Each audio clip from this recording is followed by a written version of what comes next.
Construyendo edificios eficientes, podemos tener agua disponible en todo momento, ahorrar mucho dinero, cuidar nuestra salud y al medio ambiente.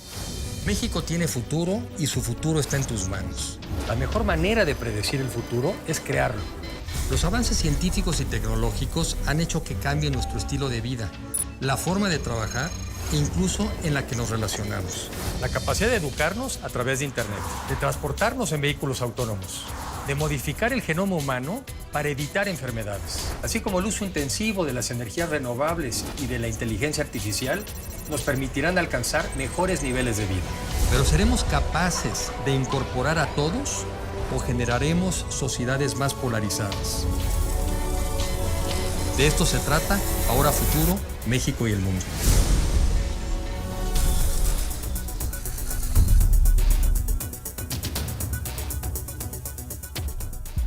Los gases de efecto invernadero que se emiten a la atmósfera, cerca del 40% están relacionados con la industria inmobiliaria. Los edificios necesitan mucha electricidad y energéticos para operar aires acondicionados, luminarias y otras cosas que necesitan para que el edificio pueda ser habitable. El proceso de la fabricación de materiales también es sumamente intensivo. La fabricación del acero, del cemento, necesita mucha energía. Y eso ya se está acercando a ser cerca de la mitad de las emisiones de los edificios porque se ha incrementado enormemente la eficiencia en edificios. Entonces, sí hemos mejorado mucho la operación. Ya tenemos edificios net zero carbon que en su operación están produciendo más energía de la que consumen. Ya tenemos edificios que reciclan por completo el agua, net zero agua, es decir, dentro del mismo edificio se recicla, se recolecta el agua de lluvia, se purifica y se mete y podemos estar inclusive independientes a la red. A ver, platícame ese tema, sobre todo ahorita que es tan dramática la situación en muchas partes de México. ¿Cómo le haría un edificio alto, grande? ¿Cómo le haría para ser sustentable en temas de agua? Ya no tiene reto ni técnico ni financiero. Poner plantas de tratamiento, hacer sistemas de circuito cerrado en donde el agua de los WCs y mingitorios se trata y se regresa a donde mismo sin contacto humano. Se hace mucho que es factible hacerlo y financieramente es viable. Hay un tema que el agua tiene un muy bajo costo, por lo tanto los retornos de inversión se hacen muy largos y yo creo que la discusión en Monterrey, y no solo en Monterrey, sino en todas las ciudades de México, va a ser muy diferente a partir de este año que se vivió esta crisis, porque lo que se incrementó enormemente es el riesgo del edificio. Un desarrollador que no ofrece la posibilidad de tener agua limpiada dentro del mismo edificio va a tener un producto mucho más riesgoso que un edificio de departamentos o de vivienda que ya dentro de sus mismas instalaciones trata todo el agua, recolecta el agua de lluvia, la purifica y la pone al servicio de los usuarios. Hay lugares como la Ciudad de México donde llueve mucho en el verano. Correcto. Y luego pasan 6 meses prácticamente no llueve, o llueve 6 meses y 6 meses no. Por lo menos te daría agua para cuánto tiempo esa que capturas, por ejemplo, de las lluvias. Eso es un punto muy interesante porque algo costoso es almacenar el agua. Pero si primero haces eficiente el edificio en consumo de agua, en la manera en que la usa, vas a necesitar mucha menos para almacenar. Es decir, el agua que no es de contacto humano, en un edificio de oficinas, que son WCs y regaderas, se puede tratar dentro del edificio y en circuitos cerrados se regresa donde estaba. No. Sí. Una vez que llenaste el recipiente, es más, pudiste haberlo llenado con el agua pública, o ni siquiera de la lluvia, con el agua pública. Pero a partir de ahí ya no estás pidiendo más agua. Ya no estás pidiendo más agua para el uso de no contacto humano. Cuando tienes lavamanos, en el agua de lavamanos, si te pones a pensar, es muy poquita la que se usa. Porque se han vuelto muy eficientes los muebles. Palanquita y... con sensores. Y esa agua es tan poquita que el espacio de almacenaje que requiere es muy poco. Y ahí sí podrías pensar que tengas toda la temporada del estiaje almacenada el agua que se necesita para este uso. En un edificio de vivienda el reto es un poco mayor por las regaderas. Pero ha cambiado tanto también la cultura de cómo se opera un edificio y qué se considera confortable y qué se considera adecuado. Por ejemplo, nosotros llevamos asesorando a varios hoteles que ellos solitos se impusieron este objetivo de disminuir el consumo de agua en sus hoteles. Es un negocio, ellos tienen el beneficio. Y ahora lo que les decimos al que tiene duda de tener una regadera ahorradora, no, le decimos pon la que tiene un hotel de alto desempeño con un alto nivel de confort. Entonces nos ha hecho mucho el favor de hacer este cambio y de entender de que no necesariamente esté en detrimento del confort el que tengas un edificio eficiente en el uso de agua. Y además le generas al cliente la idea de que estás en un hotel ecológicamente sustentable, Correcto. consciente. Son los Objetivos de Desarrollo Sostenible de la ONU. Se tiene planteado que todos los edificios nuevos estén diseñados para ser ya carbono neutrales en 2030. Esos son 8 años a partir de No es ahora. nada.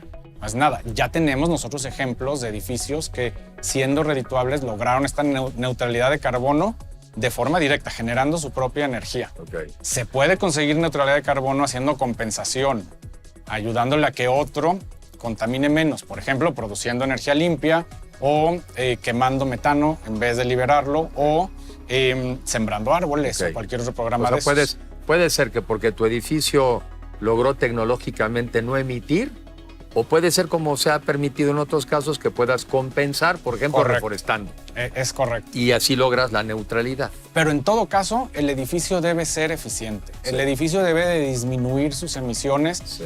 y para eso debe de, con diseño y con tecnología, hacer que se utilice más la luz natural, que utilices la temperatura del exterior, que esté protegido de las cargas térmicas exteriores, que no se caliente si estás en una zona caliente para que no necesites tanto aire acondicionado Sí. y que sobre todo en un edificio cuides la salud de las personas. Lo más importante en un edificio es la gente que está dentro. Y esto ya se tiene demostrado y hay estudios de Harvard que lo han logrado mostrar que además... Platícanos un poco de este estudio de Harvard. Entiendo que es el referente con respecto a la salud o beneficio de los que viven en edificios. Y de los que son los que pagan la nómina. En un edificio de oficinas, una empresa de servicios, el gasto número 1 es la nómina. Sí. Y la nómina depende de la productividad de la gente que está ocupando el edificio. Su productividad depende de la salud y de la calidad del espacio que tengan adentro, porque está muy comprobado, gente más saludable es gente más productiva. Claro. Gente más saludable es gente más contenta. Cuando estás más contento eres más productivo. Lo que te hace saludable es este contacto con elementos naturales, la luz natural, las vistas al exterior, el aire. Nuestro cerebro funciona con oxígeno. Si tiene mayor oxigenación, la capacidad cognitiva aumenta. Pensamos mejor. Y esto Ok. es una cosa, Claro, es el alimento.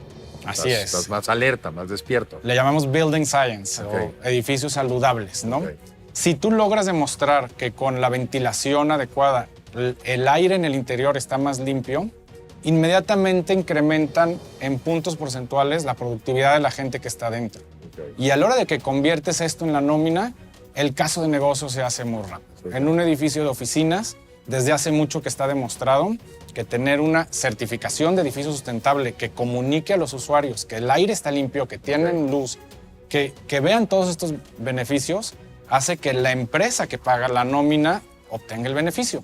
Le rinde más la nómina a la gente. En la pandemia se le dio muchísimo más valor a la ventilación natural. Sí, El aire que está afuera suele estar más limpio. muchísimo menos contaminado que el de adentro. Ok. Por lo general creemos que el aire de afuera de la ciudad está peor, pero los estudios indican que los contaminantes de adentro del edificio, empezando por nuestra exhalación, Ok. que lleva Dióxido de cargando carbono. dióxido de carbono y virus, Claro. en caso de que estés infectado, Ok. hace que el edificio adentro tenga 5 veces peor calidad de aire que afuera. Qué barbaridad. Abrir ventanas tiene retos, tiene ruido, tiene polvo, Pero hay que ventilar. hay que ventilar. Y se puede hacer tanto de manera mecánica como con ventilación natural. Y ya nos hemos dado cuenta nosotros, después de 15 años de experiencia, que abrir ventanas disminuye muchísimo las quejas de temperatura en el interior y, por supuesto, la calidad del aire. Ok. Desde hace más de 10 años que certificamos LEED, nuestro primer edificio en Guadalajara, que hemos llevado el conteo de la disminución de enfermedades de contagio por vías respiratorias, Ok. gripa, influenza y cualquier otra, y en este caso una muy famosa, COVID, Claro. una disminución de un 75%, No, bueno. que es lo que decía la teoría y en la práctica lo hemos logrado medir. Ok. Es real. Disminuir 75% es muchísimo. Pienso en los edificios tan modernos hoy en día donde pues no puedes abrir ventanas, donde prácticamente están sellados. ¿Cómo logra uno eso? ¿Son ¿Son sistemas que están también trayendo aire de fuera y estarlo Correcto. filtrando? Es renovación de aire. Pero no, eso no hay. Tú metes más aire del exterior, diluyes el aire que está en el interior, lo puedes medir con medidores de dióxido de carbono Ok. que se instalan y que pueden el medidor dar señales al sistema del aire acondicionado para que, si acaso se necesita, meta más aire del exterior. Ahora, se puede hacer de forma mixta. Acabamos de terminar una escuela en Guadalajara que tiene un sistema híbrido de ventilación. Abre ventanas, tiene ventilación cruzada, pero cuando hay mucha más gente en el interior de un salón, porque hay un evento, porque hay una visita, por tal, y se disparan los niveles de CO2, entra una ventilación mecánica que inyecta más aire limpio para compensar lo que no pudo entrar por la ventana. Probablemente mucha gente no sabe o no se da cuenta que la contaminación la acaba afectando más al que menos tiene, Correcto. más al más pobre. ¿Por qué? Ejemplos. Es muy sencillo, es el que tiene menos oportunidad, primero, de darse cuenta que está siendo afectado por la contaminación y segundo, de defenderse.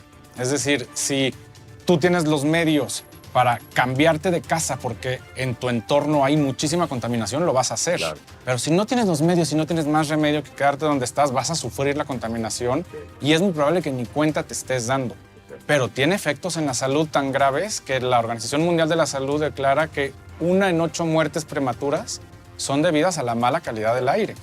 Y esto es gente que no pudo defenderse, que no pudo comprar un purificador de aire para el interior de su espacio, que no pudo poner filtros, que no pudo hacer cambios y adaptarse. Y especialmente importante es con el tema agua. Quien tiene el último acceso al agua es el más pobre. A final de cuentas, la distribución del agua es lo que se está convirtiendo en una crisis. Y quien tiene más dinero para pagarles el primero que va a tener acceso a este. En un edificio de alto desempeño que puedas llegar a tener net zero agua, no utilizar agua de la red, Claro. significa que estás liberando eso para quien tiene menos posibilidad de pagarlo. Se convierte en una oportunidad de equidad social, hacer edificios sustentables, edificios eficientes de alto desempeño. O sea que no solamente es una cosa que es correcta, sino que además no solamente es financieramente es atractiva para el que puede Correcto. hacer este tipo de inversiones, sino además es lo que acaba siendo mucho más justo en términos de equidad, porque le estás ayudando también Es a la correcto. gente que menos tiene.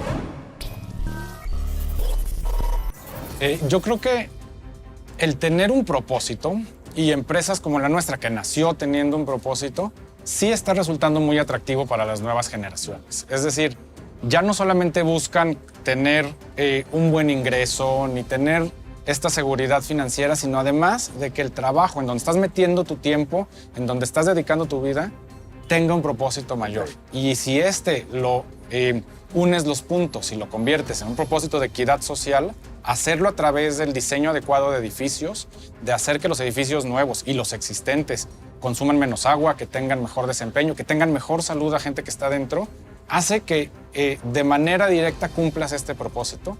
Y yo sí creo que las nuevas generaciones están muy firmes en eso. Sobre todo porque en la vida no importa nada más estar activo, lo que importa es que estés activo en lo que es relevante. Somos la primera generación que estamos viendo las consecuencias negativas de la crisis climática.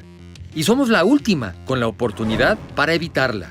Debemos exigir a los gobiernos acelerar la transición a las energías renovables, a la agricultura más tecnificada y que menos agua utiliza, a reciclar mucha más agua, y también debemos poner de nuestra parte al momento de consumir de forma más responsable. Es nuestro planeta y tenemos que defenderlo.